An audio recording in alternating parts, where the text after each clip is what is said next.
káwọn kan wá dé káwọn kó wa lẹ́rú bí ìṣẹ̀ṣe lẹ́sẹ̀ àwọn ẹ̀sìn àwọn ará Mẹ́kà oní Islam ìgbé kọ́tàyà kan wà ní Quran ọmọ sanna min rasuli illa bi lisani qaumi ó ní sọ́wọ́ yìí náà rí this is the Quran yóò gbé Quran jáde ọ̀daràn lọ́mọ tí ń sọ ó ní àyà Quran ni Ọlọ́run ló ọ̀rọ̀ òjíṣẹ́ àbíkọ́jẹ́ pé aná sáwọn ìjọ wọn ṣé Yorùbá bẹ́ẹ̀ nìjọ Arab àwọn àtọ̀ fún pé àyà tó kà yẹn bẹ́ẹ̀ náà lórí àmọ́ àyà yẹn ń ṣe lérí àwọn ànábì Bani Israila ó nígbà tó dérí ànábì wa Muhammad sallallahu alaihi wasallam kí lọ́lọ́run sọ pàṣẹ nínú Quran Ọlọ́run wa ma arsalnaka illa kaffatan linnasi bashiran wa nadhira Ọlọ́run bá ní èrè ànábì àrùn sí gbogbo ayé. Ẹ̀yin èèyàn wa àsìkò ti tó báyìí láti máa gbé àwọn àfáà yìí ṣépè ìdí ni wípé wọ́n mọ̀ọ́mọ̀ fẹ́ ba ayé wa jẹ́ wọ́n fẹ́ ba ayé ìtọ̀dọ̀ tiwa jẹ́ kí ayé tí wọ́n lè da ọ̀pọ̀lọpọ̀ wọn ò níṣẹ́ Fúlàní dẹ̀ ni wọ́n. Áyà tí àáfàá yìí kà tó sọ pé ó sọ̀kalẹ̀ nítorí àwọn Bani Israila ẹ̀yin èèyàn wa irọ́ lásán ni. Ẹ jẹ́ ká lọ ka áyà yìí Quran chapter 14 verse 4 ká wá lọ wò kí nìdí tí áyà yìí fi sọ̀kalẹ̀ gangan. Quran chapter 14 verse 4 ó sọ wípé a kò rán òjíṣẹ́ kan níṣẹ́ àfi pẹ̀lú èdè àwọn ènìyàn rẹ̀ nítorí kí ó lè ṣàlàyé ẹ̀sìn fún wọn. Nígbà náà Allahu yóò ṣì ẹni tí ó bá fẹ́ lọ́nà ó sì máa tọ́ ẹni tí ó bá fẹ́ sọ́nà òun ni alágbára ọlọ́gbọ́n. Allah ní òun ò ní rán òjíṣẹ́ kan àyàfi pẹ̀lú èdè àwọn ènìyàn wọn tó bá ń sọ̀rọ̀ wọn á lè gbọ́ yékéyéké. Allah ló sọ bẹ́ẹ̀ àti Muhammadu. Kí wá nídìí tí àyà yìí sọ̀kalẹ̀ torí ẹni ìyáfà yìí sọ pé ó sọ̀kalẹ̀ nítorí àwọn Bani Israila. Àfà ẹ̀ẹ́dẹ̀ bẹ̀rù Allah. Mo béèrè pé kí nídìí tí àyà yìí fi sọ̀kalẹ̀. Quran 14 verse 4 was revealed. Àyà yìí wọ́n ṣe àfihàn àyà yìí to establish that Allah sends messengers speaking the language of their own people to make the divine message clear. Allah máa ń rán òjíṣẹ́ sí àwọn èèyàn pẹ̀lú èdè ẹnu wọn kí nǹkan tá a fi rán ẹnìyẹn kó lè ṣàfihàn ẹ̀ dáadáa sí wọn. Specifically addressing why the Quran was in Arabic.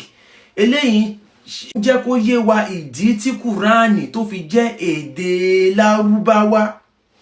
It served as a reminder that prophets are sent with accessible language to remove doubt. Ipe a rán àwọn òjíṣẹ́ sí àwọn èèyàn pẹ̀lú èdè ẹnu wọn láti lè yọ àríyànjiyàn. Ipe èèyàn wa ni èèyàn wa kọ́. Nígbà tí wọ́n bá rán èèyàn tí ó sọ èdè Yorùbá sí mi, báwo ṣe máa mọ̀ para èèyàn wa ni? Mi ò lè mọ̀ náà. And to warn the Quraysh in Mecca that the message was sent clearly to them. Ká lè fi ṣèkìlọ̀ fáwọn ará Qurayshi pé gbogbo nǹkan tí Muhammadu ń sọ yìí àwọn ará Qurayshi àwọn ọmọ Lárúbáwá la rán Muhammadu sí. Ibo ni àwọn àfáà ti rí orí burúkú tí wọ́n pa fún wa yìí? Ẹ̀yin èèyàn máa gbé àwọn àfáà yìí ṣépè. Ó wá lọ mú àyà kan wá níbi tí Muhammadu tún ti ń sọ yìí pé wọ́n rán òun kóhun jẹ́ ìkẹ́ fún gbogbo ayé. A ò ṣẹ̀ṣẹ̀ máa ka kínní. Ẹ jẹ́ ká tún lọ síbẹ̀. Quran chapter 21 verse 107. Kí ni nǹkan tó sọ? A kò sì fi iṣẹ́ ìmísí rán ọ bí kò ṣe pé kí o lè jẹ́ ìkẹ́ fún gbogbo ẹ̀dá. Ṣé ẹ rí pé wọ́n ṣe lò ń bẹ̀ yẹn gbogbo ẹ̀dá gbogbo èèyàn gbogbo ayé yẹn àwọn ọmọ Lárúbáwá ni. Kò kí ń ṣe àwa ọmọ Yorùbá torí pé àfihàn Quran èdè Lárúbáwá ló wá.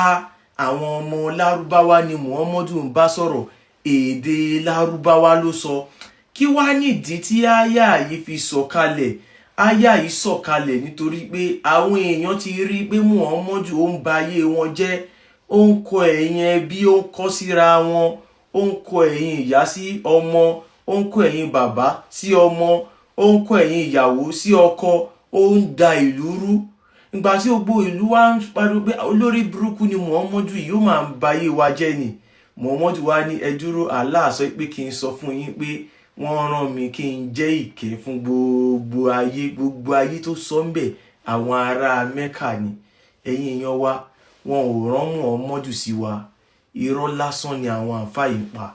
tẹ́ ẹ bá ti rí wọn ẹ máa gbé wọn ṣépè ní ẹni èpè ni wọ́n ẹni òfò ni wọ́n ti kó wọn ti báyé wa jẹ́ jìnnà ẹ wo nǹkan tí wọ́n sọ ilẹ̀ wa dà ẹ rí àwọn agbésùmọ̀mí ẹ̀sìn Islam yìí ẹ̀sìn tó fi ń jagun gbalẹ̀ ni ẹ̀sìn wàhálà ni ẹ̀sìn fìtínà ni ẹ̀sìn orí ibú ni ẹ gbọ́ nǹkan tí Quran sọ ni Quran chapter 8 verse 39 ẹ jẹ́ kí n kà Quran chapter 8 verse 39 ó ní ẹ jà wọ́n lógun títí kò fi ní sí ìfòòró mọ́ tí gbogbo ẹ̀sìn yóò sì jẹ́ ti Allahu pátápátá nítorí náà tí wọ́n bá jáwọ́ nínú àìgbàgbọ́ dájúdájú Allahu ni olùríran nípa ohun tí wọ́n ń ṣe níṣẹ́ nǹkan tó ń fi ẹ̀sìn Islam wá ṣe fún wa ní pé wọ́n wá fi jà wá lógun wọ́n fẹ́ fi gba ilẹ̀ wa wọ́n fẹ́ gba identity wa wọ́n fẹ́ gba orúkọ wa kán gba èdè wa kán gba ìmúra ẹni tó ń sọ fún wa pé èdè Yorùbá ò da èdè Lárúbáwá ló da torí pé àwọn ọmọ Lárúbáwá ni wọ́n rán mọ́ ọmọdún sí wọ́n wá fẹ́ systematically change gbogbo identity wa sí ti Lárúbáwá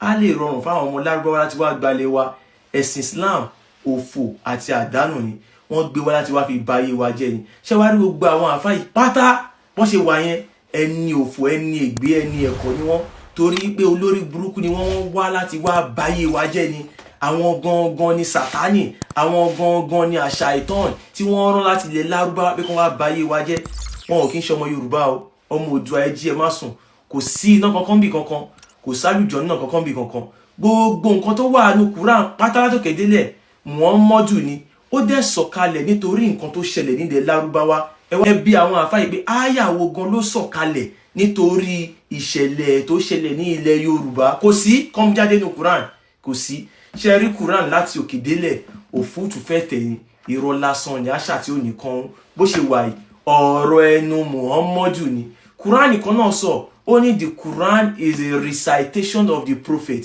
ẹ jẹ́ kí n tún fún yín ní àyà yẹn ẹ jẹ́ ká lọ sí Quran chapter 69 verse 40 Suratul Al-Haqqa verse 40 ó ní dájúdájú Al-Qur'ani ni ọ̀rọ̀ òjíṣẹ́ alápọ̀nlé gbogbo nǹkan tó wà nínú Quran látòkè délẹ̀ ọ̀rọ̀ ẹnu Muhammadu ni Muhammadu làwọn ará bí ìsìn ṣé rí gbogbo àwọn àfáà yìí ẹni òfò ni wọ́n mọ òdodo àmọ́ wọn ò ní sọ ẹyẹ yẹn wá ẹ lọ máa ka Quran ní èdè Yorùbá ẹ rí pé kò sí nǹkan tó kàn wá ń bẹ̀ irọ́ lásán ni ẹ má gbàwẹ̀ o ẹ má yan sàká ẹ má kírun òfútù fẹ́ tẹ̀ ni àṣà tí ò ní kan Allah èrè lásán ni kò lágbára kankan kò jámọ́ kankan òfútù fẹ́ tẹ̀ paracetamol 10 naira ó lágbára ju Allah lọ mo sọ yìí mo dúró ó dìgbà.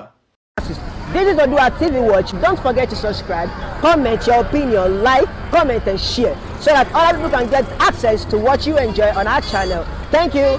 We love you.